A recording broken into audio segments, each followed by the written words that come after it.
Hello friends, I am Dr. Anshuman Manaswi and I am a plastic and cosmetic surgeon at Nanavati Hospital at Bombay Hospital and Chief Cosmetic and Plastic Surgeon at LaTransformatione Plastic Surgery Center, Mumbai. Welcome to the Patient Education Series again. Today we are going to talk about two procedures. One is a face procedure called facelift, and another is absolutely different, that is lymphedema. So first let's talk about facelift. When it comes to face, most of us, and rightly so, get a little apprehensive about face surgeries, and many a times we feel, oh, if something would go wrong, it would probably be worse than what it is right now. As such, people are a little apprehensive about any surgery, and when it comes to face, people want to be doubly sure as to what they are going into, and they want absolutely surety that nothing will go wrong. One such procedure in face is called facelift, and facelift is essentially to tighten a face and make it much more younger than what it is. It is to reduce the wrinkles, to tell in a plain simple words. Usually it's an anti-aging procedure, but face can become lax even after massive weight loss or because of some diseases. So mostly facelift is done for anti-aging procedures, and what we can expect from a facelift, suppose you look at my face, I'm around 50 years of age, and suppose I do a facelift, these wrinkles will go, these will go, and it will come up, and this lower face will also get tightened. So we have upper facelift, mid facelift and lower facelift. And the best way to see whether you're going to get result after a facelift surgery is to do this kind of a maneuver in front of the mirror and check whether you're liking it or not. Now obviously when we are removing the skin to tighten it, there has to be some cuts, some skin has to be removed, so there has to be some scar as well. And that is where the importance of a good job comes into play, to minimize the scars so that it is not visible or minimally visible, or it can be hidden. Almost everybody into film industry gets some procedure of the face to look younger, whether it is medical or surgical.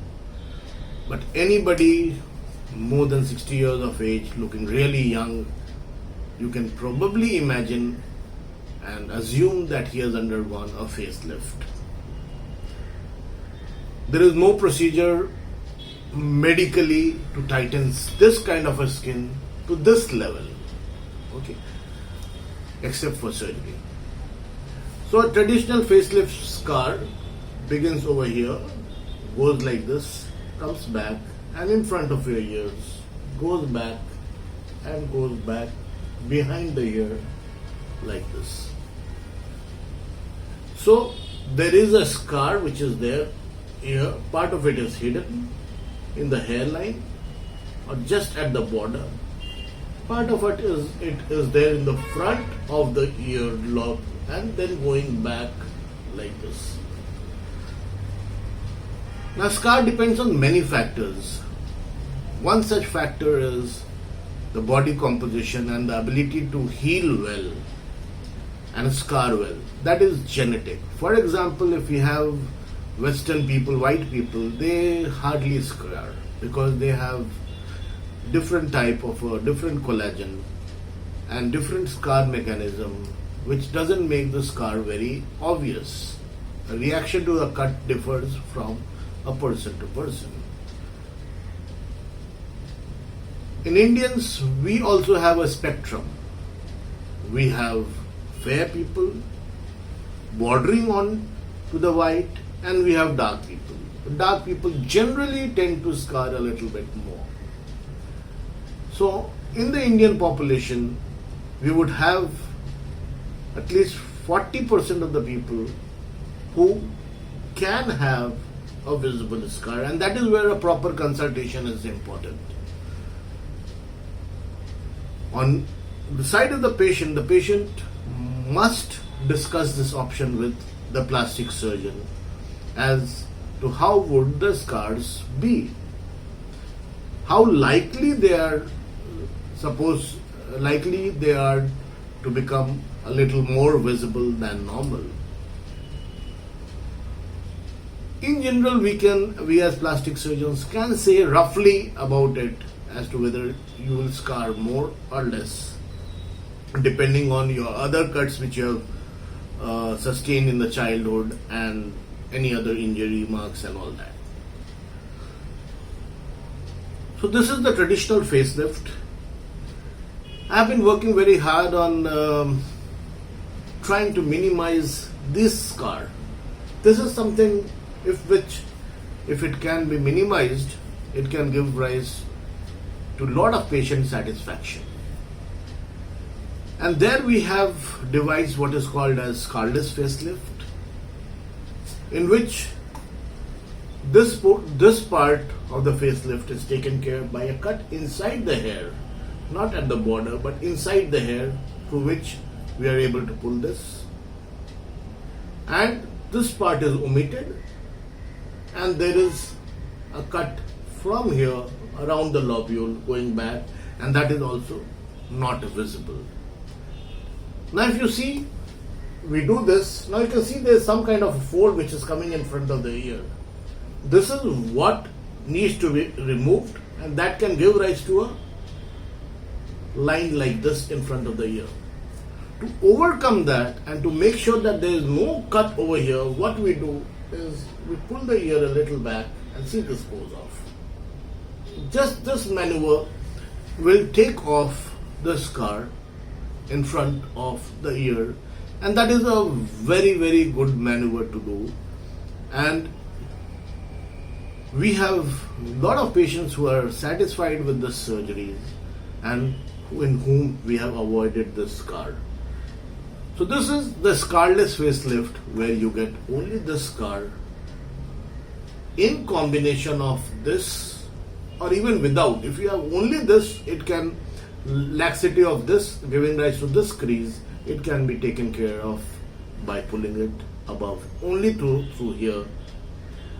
And if your neck and the lower part of the face is also loose, then a lower cut can come along with this maneuver. This is a fantastic procedure, and I suggest anybody interested in facelift should try this.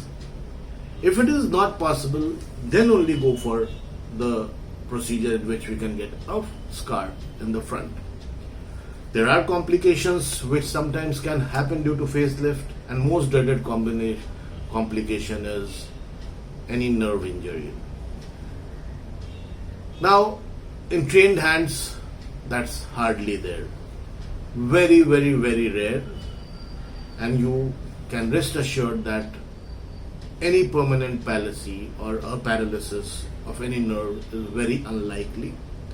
But then, yes, there's a very, very rare, still a chance for having it, and it is akin to walking on the road and meeting with an accident. There's always a chance that you can meet with an accident, even if you are absolutely safely driving.